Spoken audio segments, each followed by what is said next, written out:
এখানে ক্যাটাগরি দিয়ে দিলেন। এরপর এখান থেকে ব্রাউন দেওয়ার দরকার নাই, তাহলে সব ব্রাউন আমরা দিতে পারেন এখান থেকে। এরপর আমরা হচ্ছে শর্ট ডেসক্রিপশন দিয়ে দেবো। এরপর এখান থেকে আসবেন সিম্পল প্রোডাক্ট ডাটা, এখানে আপনারা কি করবেন গ্রুপ প্রোডাক্ট, যখন গ্রুপ প্রোডাক্ট করে দেবেন তারপর নিচে দিকে দেখতে পাবেন যে লিঙ্ক প্রোডাক্ট।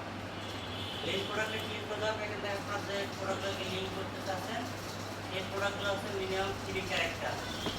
আমি এখান থেকে অল প্রোডাক্ট থেকে 3টা 4টা প্রোডাক্টে নিয়ে আসি।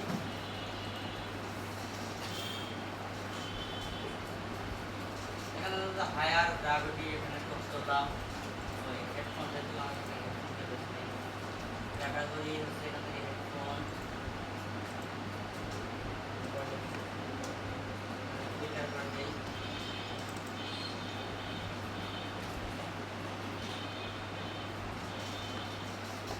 এটাকে আমরা এখান থেকে দেখলাম।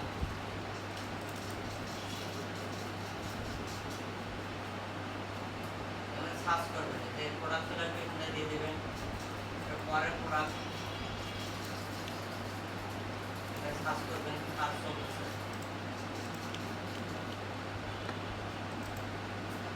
এখানে ফুল টাইটেলটা দিয়ে দেবেন।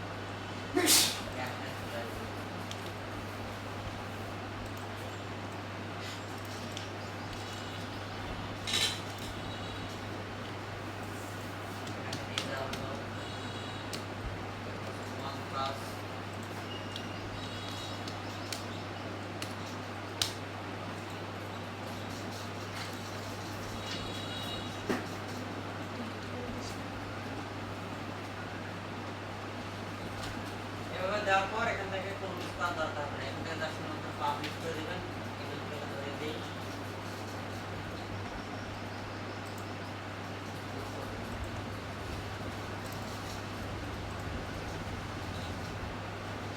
পাবলিশ করে দিলে এটা আমাদের গ্রুপ প্রোডাক্ট হয়ে যাবে।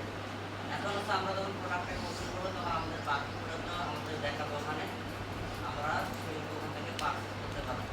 প্রোডাক্টটা ওপেন করে নিলাম, ওপেন করা গেলে আমরা এখন দেখতে পারবো আমাদের টাইটেল থাকলো এটা, এবং এখানে আমাদের দেখাচ্ছে প্রোডাক্ট বেশ হেডফোন। এখানে আছে আমাদের যেটা পারচেজ করতে চাই সেটা এখানে কোয়ান্টিটি দিলে আমাদের এখানে একটু কাট করতে পারবো। এটার ভিতরে এখানে একটা কোয়ান্টিটি, এখানে একটা কোয়ান্টিটি বাদ দেবেন, এখানে একটা কোয়ান্টিটি করে দেবেন, যার জন্য আমি একটা কাট করে এটা আমাদের এটা বাই করা যাবে। গ্রুপ প্রোডাক্টটি এইভাবে শো করে এতটুকু। তবে একটা ওয়েবসাইটে সবথেকে বেশি আপলোড করা হয় সিম্পল প্রোডাক্ট, এরপরে যে প্রোডাক্ট আপলোড করা হয় সেটাকে আপলোড করা হয় ভেরিয়েবল প্রোডাক্ট, ভেরিয়েবল প্রোডাক্ট। আর যদি যারা হচ্ছে এফিলিয়েট বেস সাইট করে তারা সবসময় এফিলিয়েট প্রোডাক্টগুলো আপলোড করে, বুঝতে পারছেন? তাহলে হচ্ছে এইভাবে হচ্ছে আমাদের প্রোডাক্ট যে আপলোড করা যে 4-5টা যে ধরন ছিল সেগুলো আমরা আপলোড তো শেষ। আগামী ক্লাসে হচ্ছে আমরা সাইট ডিজাইন সরাসরি শুরু করে দেবো। তো আগামীকালকে আপনারা ক্লাস পাবেন, আগামীকালকে বিকেলে ক্লাস। কালকে হচ্ছে আমরা এসে ওয়েবসাইট ডিজাইন করার কাজ শুরু করবো। ওয়েবসাইট দেওয়া আমাদের শেষ হবে, এরপর নেসেসারি যে পেজগুলো থাকবে সেগুলো পেজগুলো আমরা তৈরি করবো, তারপর আমাদের জায়গা শেষ করে দেবো। ইন্টারভিউতে কাজ শেষ করার পর তারপর আমাদের অ্যাসাইনমেন্ট শুরু হবে। কবে কবে নিউজটা ডিজাইন করে, কবে কবে